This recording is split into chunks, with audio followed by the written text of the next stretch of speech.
On the Shabbat of Parsha Ki Tisa, last week's portion, the Baal Shem Tov once gave a Torah thought on this verse that says, "And you shall go to the place that Hashem shall choose for His name to rest there."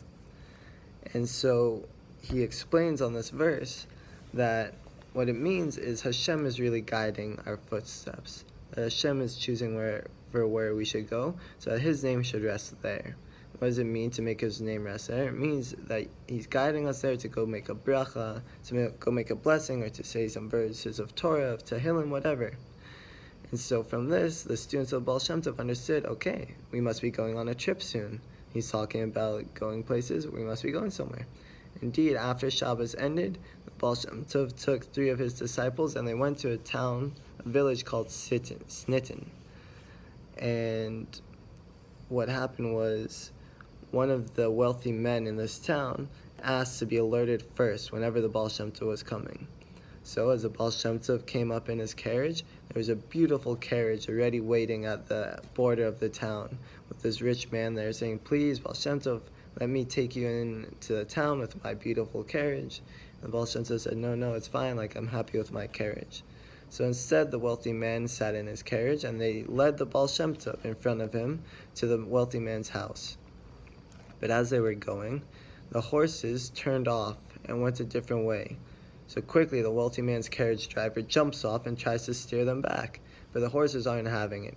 They stand still in their place. They're not moving. So the Baal Shem Tov, his horses are stuck there as well. The Baal Shem Tov says, no, it's fine. Don't worry about the horses. In fact, our horses should do the same. So he tells his cabin driver, Alexi, he says, let go of the reins. Let the horses go where they need to go. Once he lets go of the reins, both sets of horses start going again. And they lead them through the town into this small alleyway where there's a small little house. As the horses stop there, they hear from the house coming screaming and crying. The Baal Shem Tov and his students get out and they go into the house. And they see a big commotion. All these people are gathered around as there's this girl on the ground who's recently passed away, no longer conscious, no longer breathing. And the Baal Shem Tov asks, "Excuse me, is there any food in this house?" And they said, "Yeah, there's some chicken over there that we were hoping to give to her, but she never got the chance." Baal Shem Tov said, "Perfect." He took the chicken and he went with his disciples and they started eating. They started having a whole meal. He went and he got mead, he got wine, and they had a meal. As they finished the meal, they said the typical blessings that accompany the benching. Afterwards, you bless the food and you bless it on a cup of wine. As soon as he finished, he took the cup of wine that's now got all these blessings with it, and he gave it to the father and he said, "Please give some of this to the girl." So the father took a spoonful and dropped a little bit onto the girl's mouth. Immediately her face was flushed with color again. The Baal Shem Tov said, "Chana, it's time to get up. Open your eyes. It's Rosh Chodesh. It's the beginning of the month, and we need to have a festive meal."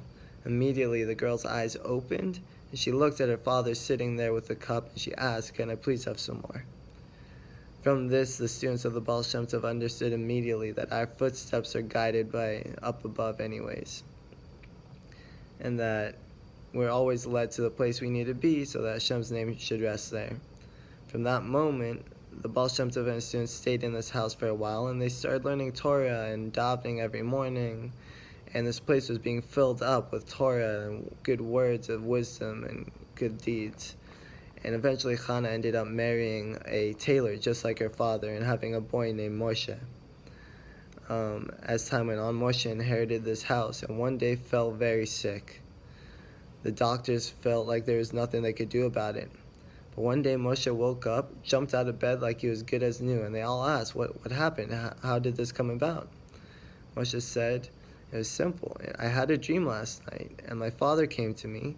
He said, 'Prepare yourself. You're about to meet our Rebbe. You're about to meet the Baal Shem Tov.' And indeed, the Baal Shem Tov came to me. And I didn't know what to say, but the Baal Shem Tov told me that this house is full of words of wisdom, of Torah, of light, from the time that we spent here speaking Torah and learning Torah over here and davening." He said, "But you are forsaking this. You're disgracing this place by stealing from the poor. Every time you take that extra cloth and you don't give it to the poor, you're stealing what is rightfully theirs. So if you vowed this day to take that cloth and give it to the poor every time, then I will gift you this many years. Not gift you, I'll ensure that you live this many years.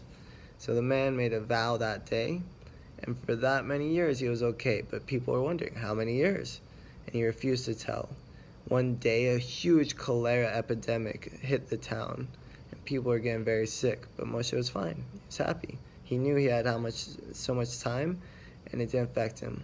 The elders of this town say that he lived to be over 100 years old.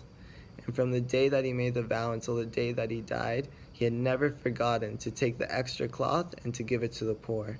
And he prided himself on being the son of Chana, the girl that was saved by the special cup of blessing by the BeShT. So that's the story for this week. Shavua Tov.